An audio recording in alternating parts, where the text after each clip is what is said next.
오늘은 나와 같이 되기를 원하나이다, 이 제목으로 같이 말씀을 나누도록 하겠습니다. 우리 성도님들께서는 혹시 젊어서부터 또는 어려서부터 꿈꾸고 또 장래 희망으로 가졌던 일들, 또 계획한 인생의 일들을 다 이루어진 일이 많으신가요?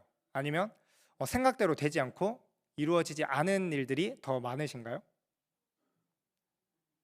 네, 이루어지지 않은 게 많으신 분도 있고 또 이루어지신 분들도 많이 있으실 겁니다. 그래서 제가 대개는 잘 안 되는 것 같아서 이제 통계를 좀 찾아봤습니다. 그래서 대학의 전공과 지금 내가 하고 있는 일들, 그 진로가 같이 일치하는 비율이 얼마나 되는지 찾아봤더니 이제 작년 2024년의 기준으로 37.4%가 내가 원하는 전공에 따라 그 일을 하고 있다라고 답했습니다. 근데 사실 저는 생각보다 높아서 놀랐습니다. 이전에 어떤 강연이나 여러 이 기사들을 볼 때 이렇게 우리나라가 대학 진학률이 높아지고 또 내 성적이나 상황에 따라서 내가 원하지 않아도 그냥 대학을 가게 되고 내가 전공이나 꿈꾸지 않은 일들을 하게 되는 것도 많다, 이런 내용을 접했던 것 같아서요. 그래서 다시 여러 검색을 하다 이제 어려서부터 꿈꾸었던 비전, 나의 장래 희망을 그대로 일치하는 사람이 얼마나 되나, 이것을 조사해 봤더니 그거는 11%로 나타났습니다. 그러니까 10명 중 1명 정도가 이제 내가 어려서부터 하고 싶었던 일, 또 장래 희망으로 그렇게 꿈꾸었던 일을 이루며 살아간다라는 것이죠. 그리고 대부분의 사람들은 내가 꿈꾸고 계획한 것들을 이루지 못하고 살아간다는 것도 될 수 있습니다. 그래서 그 이유가 무엇인지 살펴보았더니요, 이제 첫 번째 1위는 이제 현실적인 제약 때문이라고 합니다. 경제적인 이유도 있고요, 또 능력이 부족해서 학업 성적, 여러 이유가 있었고요.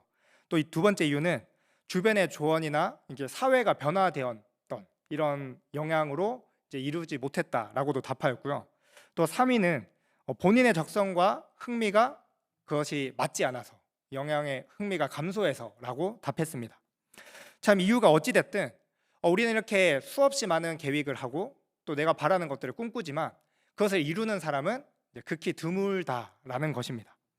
심지어 재벌이라고 해도요, 많은 부와 또 권력을 가졌다고 해도요, 내가 원하는 대로 하고 싶은 대로 다 할 수 있는 것이 아니라 그럴수록 더 많은 책임과 의무와 가리고 절제하는 것이 많아지고요, 누구 하나 내가 바라는 대로 내가 하고 싶은 대로 살아가는 사람은 흔치 않다라고 우리가 생각해 볼 수 있습니다.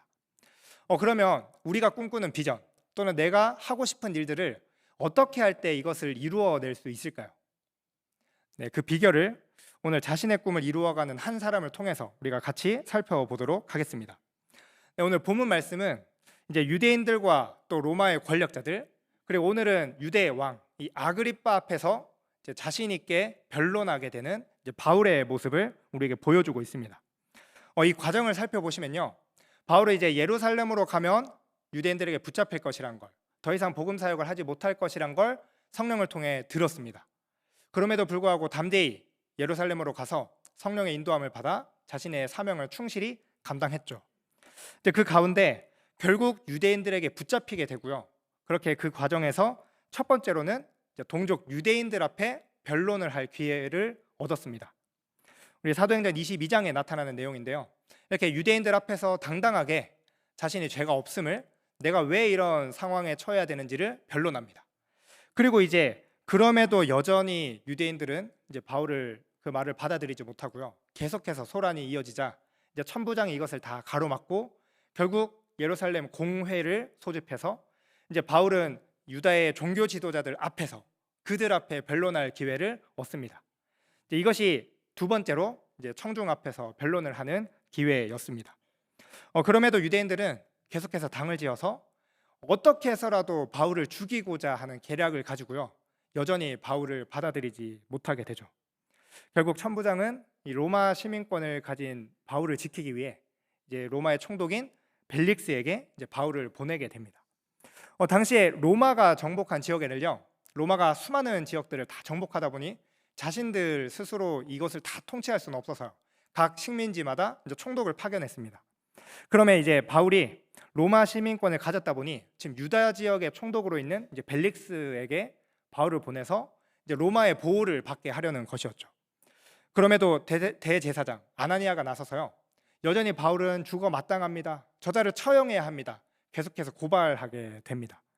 이렇게 유대인들은 당시에 이제 로마의 식민지로 있었기 때문에요. 이제 로마에게 넘겨진 바울을 자신들의 방법으로 어찌할 수 없으니까요.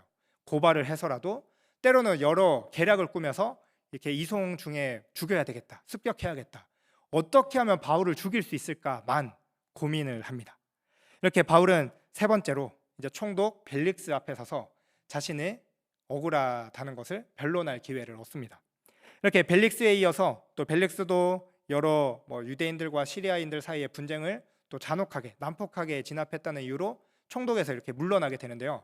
그렇게 결국 총독이 바뀌게 되면서 또 이제 베스도라는 총독이 오게 되고 바울은 또 네 번째 변론할 기회를 얻습니다. 자, 이런 광경들을 바라보면요, 바울은 참 수없이 자신이 짓지도 않은 죄로 인해 또 유대인들의 그런 모함과 공격으로 인해 계속해서 자신이 그 재판장에서 또 수많은 사람들의 어떤 판결을 기다려야 되는 그런 어려움을 맞이하게 됩니다. 근데 그래도 이 네 번째로 맞이했던 총독 베스도는요, 굉장히 능력 있는 유능한 사람이었습니다.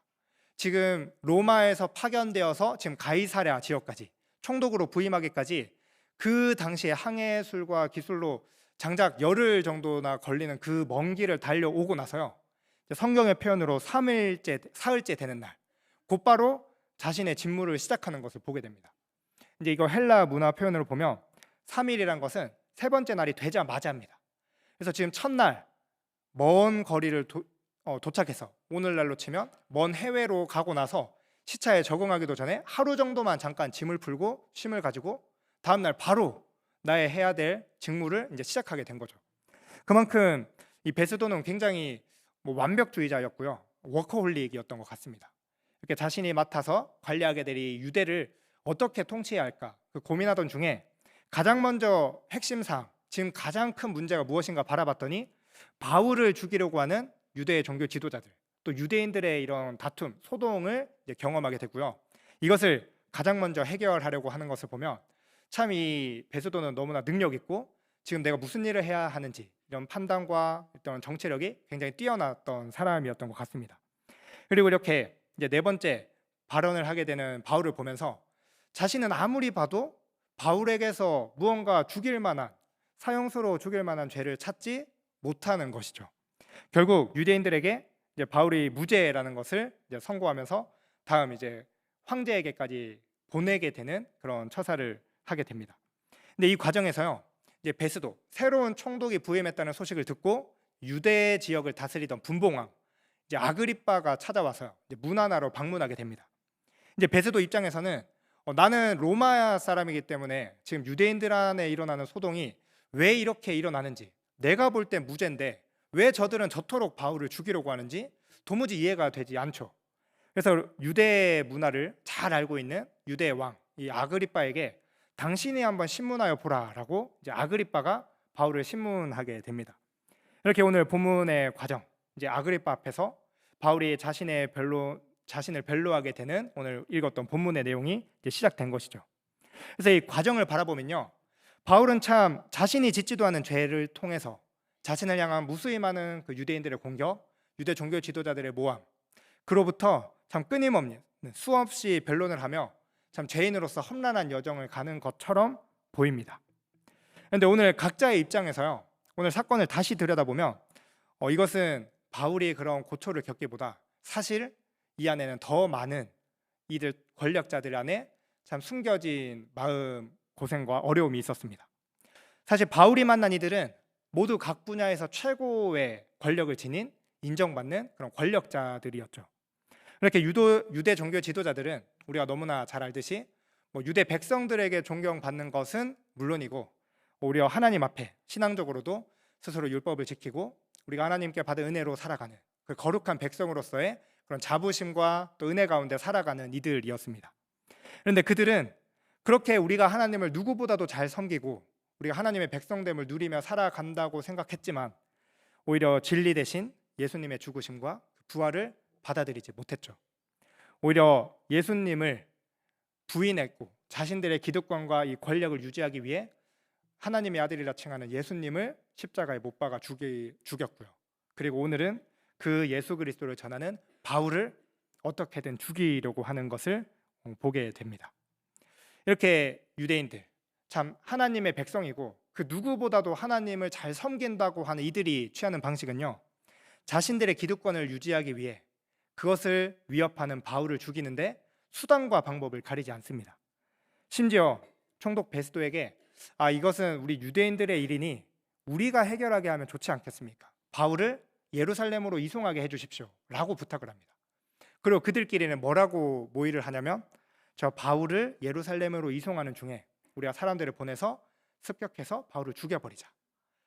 참 하나님의 백성이라고 하는 이들의 입에서 나올 만한 말이라고는 참 생각하기 어려운 말이죠.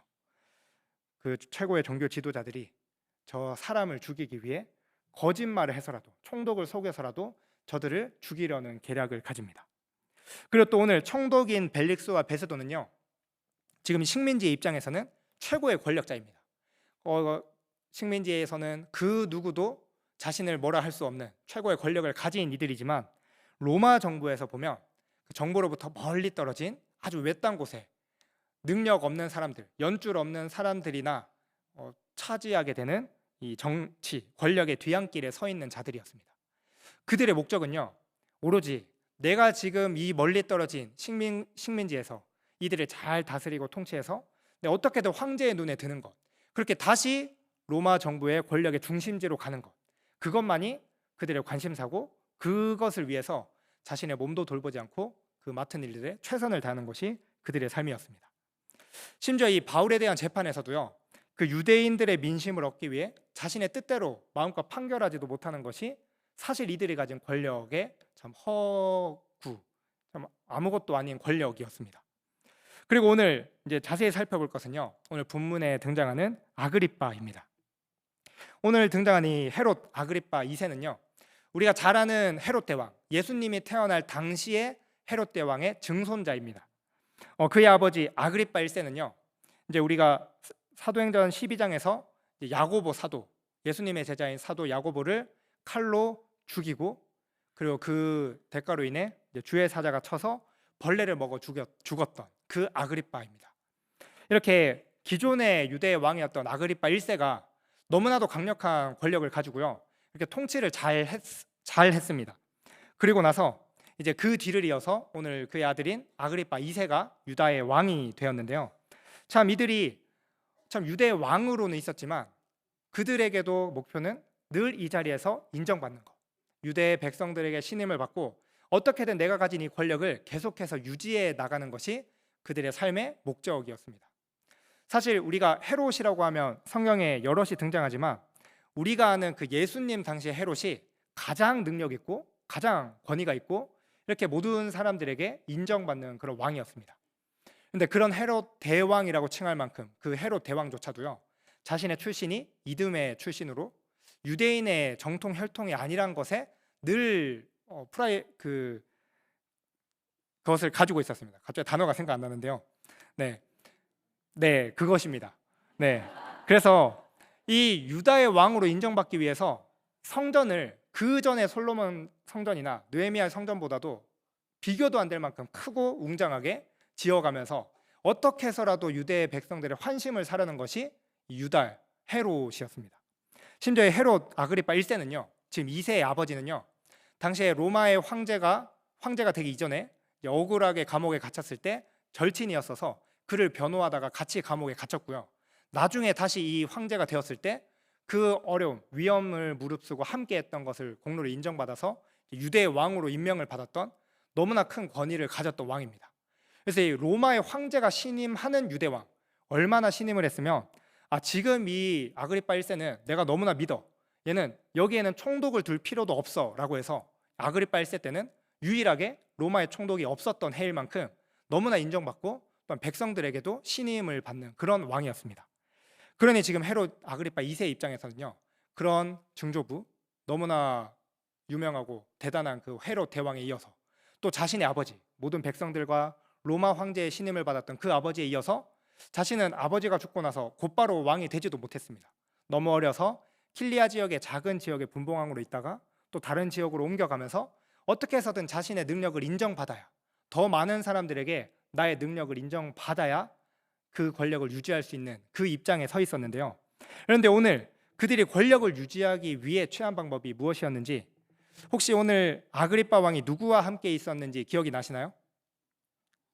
네, 30절을 보면 버니게라는 여인과 함께 있었습니다. 근데 사실상 이제 왕이 어딘가 이동을 할 때 함께 대동하는 여인이라고 하면 보통은 누굴까요? 네, 왕후 또는 그런 배우자겠죠. 그러면 오늘 버니게가 누군지 오늘 헤롯의 가계도를 한번 우리 이미지로 보겠습니다. 잘 보이시나요?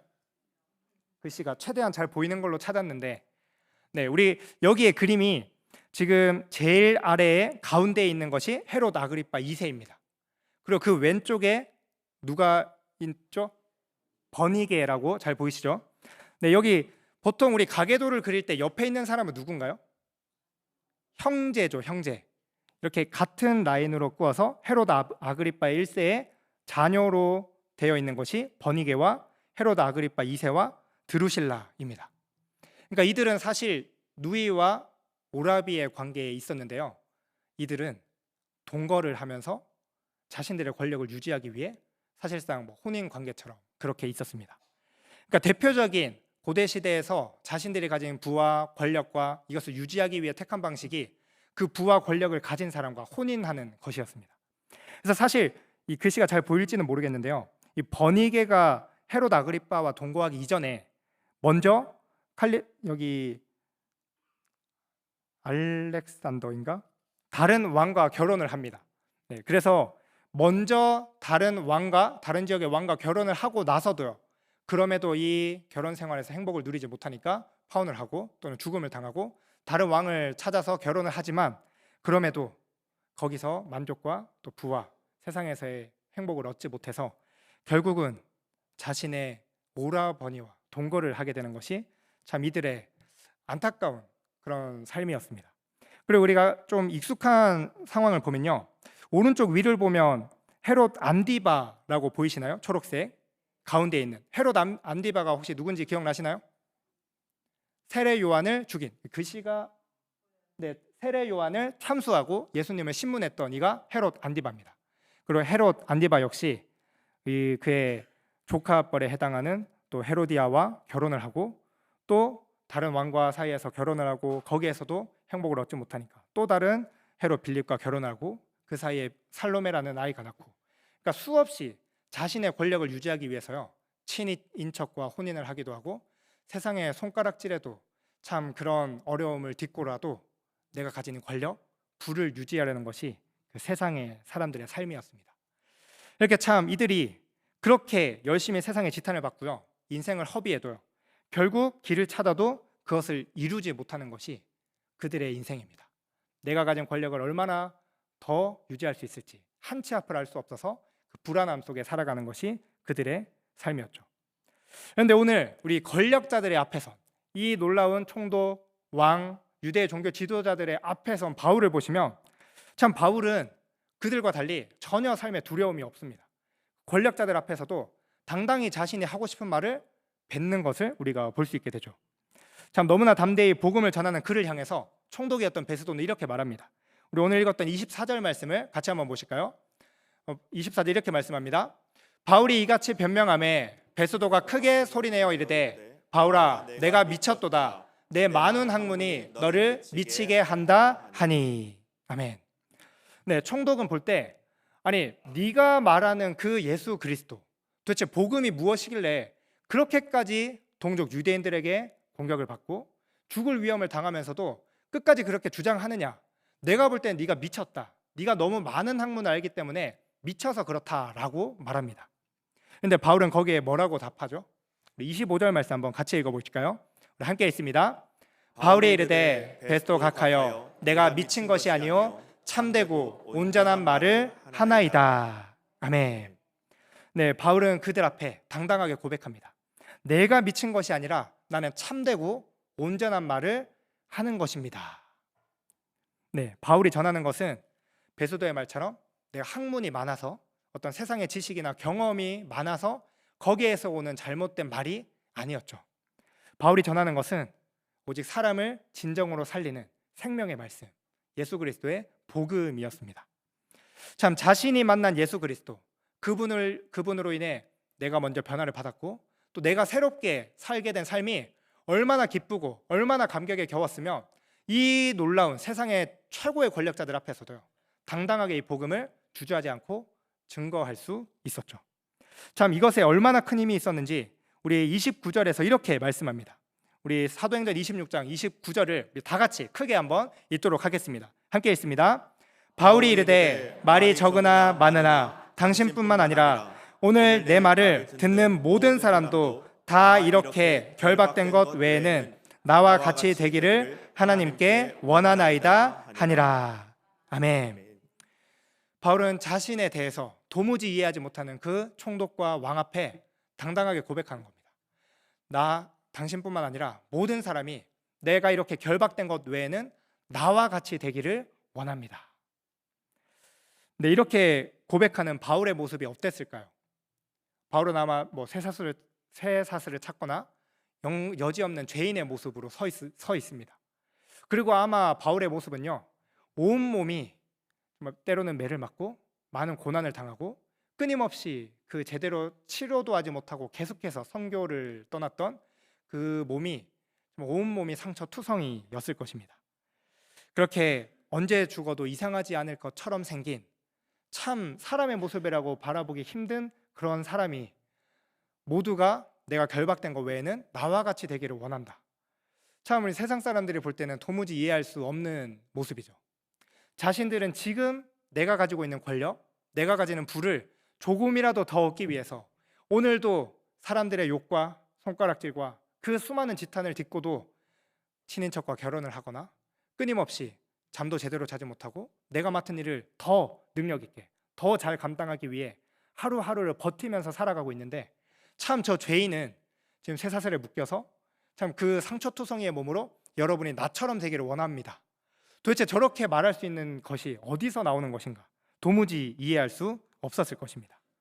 그러나 바울은요 담대하게 그렇게 선포하고 또 그 사명을 위해서 자신의 목숨까지도 아끼지 않을 수 있었던 것은 바로 자신을 인도하신 하나님의 놀라운 은혜, 나의 생명을, 영원한 생명을 허락하신 예수 그리스도의 복음이 있었기 때문입니다. 바로 그 복음을 위해서라면 내가 사람들에게 잡혀서 다시는 자유를 얻지 못하더라도, 내가 끊임없이 매맞고 고난 중에 비참한 죽음을 당하더라도 그것 하나만으로 감사할 수 있는 것, 모든 사람들 앞에 나와 같이 되기를 원하고 여러분도 반드시 이것을 함께 누리기 원합니다 라고 고백하는 것이 바울의 삶이었습니다. 이렇게 바울의 사명은 끝까지 이 사명을 감당하게 하시는 하나님의 그 예언의 말씀, 능력을 믿고 끝까지 이 길을 걸어갈 수 있었는데요, 바울은 이 말씀을 딛고 자신에게 주어지는 모든 상황에서 담대히 복음을 전할 수 있었죠. 우리 사도행전 23장 11절 말씀입니다. 바울이 지금 여기까지 올 수 있었던 것은 11절에서 이렇게 말씀합니다. 그날 밤에 주께서 바울 곁에 서서 이르시되 담대하라, 내가 예루살렘에서 나의 일을 증언한 것 같이 로마에서도 증언하여야 하리라 하시니라. 아멘. 네, 바울이 예루살렘에서 유대인들에게 붙잡힘을 당하고 수없이 매를 맞고 또 죄수의 신분으로 수없는 총독과 권력자들 앞에 전전하면서 네가 어떤 죄를 지었는지, 네가 억울하다면 변론해 보아라 말할 때 바울은 단 한 번도 자신의 안위, 나는 억울하고 이것을 풀어주십시오라고 말하지 않았습니다. 그저 기회만 주어지면 그 5번의 권력자들 앞에서 변론의 기회마다 늘 내가 만난 예수님, 나는 그저 살아계신 예수님과 그 십자가, 그것으로 인해 나의 삶이 변화된 것, 이것이 너무나 큰 은혜입니다. 이것, 복음만을 전했습니다. 그러나 진리이고 참되고 온전한 말을 했던 이것을 바라보며 세상의 권력자들은, 또 유대의 종교 지도자들은 끊임없이 자신이 가진 권력을, 기득권을, 부와 명예를 지키기 위해 때로는 유대인들의 민심 때문에 바울을 붙잡아두고 때로는 수단과 방법을 가리지 않고 거짓을 해서라도 바울을 죽이려는 참 악한 모습만이 가득했을 뿐입니다. 이렇게 바울은요 오직 로마까지 가서 담대히 복음을 전할 것이라는 이 하나님의 분명한 이 말씀을, 그 뜻을 품고 끝까지 자신에게 이렇게 주신 사명, 복음을 전하는 것에만 전념합니다. 오직 하나님의 은혜만을 구하며 끝까지 복음 전하는 사명을 충실히 감당해 나갔습니다. 참 우리도 오늘 기도에서도 이제 최은영 권사님께서 말씀해 주셨지만 또 제가 서병봉 권사님의 간증에서도요. 참 지식인인 딸, 교수로 있는 딸과 또 세상의 사람들 잘 살아가고 아무 어려움 없이 내가 지금 주어진 뭐 부와 명예와 안정된 삶에서 남부러울 것 없이 살아가는 사람들에게 참 복음을 전한다는 것 정말 쉽지 않은 일인 것 같습니다.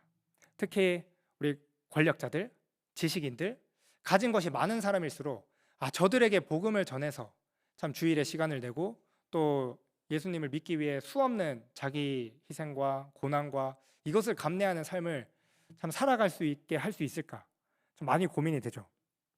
그래서 저도 여러 간증과 장로님들 인도와 또 말씀을 준비하면서 제 이 어린 시절이 떠올랐습니다. 제 사촌 형은요 굉장히 머리가 좋습니다. 그래서 제가 어려서부터 그 형은 1등만 하다 소위 말하는 그 S대를 갔어요. 그러니까 저는 아무리 공부를 열심히 해도 공부 잘한다라는 말을 들을 수가 없는 거죠.